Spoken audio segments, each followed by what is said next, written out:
Happy மக்கர Sankranti everyone. இன்றைக்கி இந்த பொரி உருண்டை முறுமுரா லட்டு எப்படி பண்ணுறது பார்க்கலாம். ஒரு கப்பு பொரிக்கடலை, உடைச்ச கடலை, இதை லைட்டாக ஃப்ரை பண்ணி ஒரு பாத்திரத்தில் போட்டுக்கலாம்.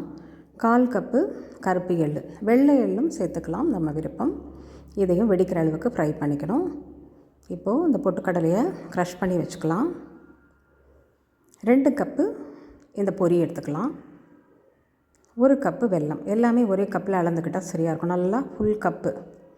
இதை 2 டேபிள் ஸ்பூன் அளவுக்கு, இல்லைனா 50 ml வாட்டர் போட்டு நல்லா கெட்டிப்பாக வர வரைக்கும் பண்ணணும். 2 ஸ்பூன் நெய், கொஞ்சம் ஏலக்காய் பொடி. இதை கிண்ணத்தில் தண்ணி ஊற்றி அந்த பாகு எடுத்து பார்த்தோன்னா நல்லா கெட்டியாக இருக்கணும். இதுதான் பதம். இப்போது நம்ம இந்த பொரி, க்ரஷ் பண்ண உடைச்ச கடலை, அதுக்கப்புறம் எள் எல்லாத்தையும் போட்டு கிளறி ஒரு பாத்திரத்தில் போட்டு ஸ்லைட்டாக சூடு இருக்கும்போது உருண்டையாக பிடிச்சிடணும்.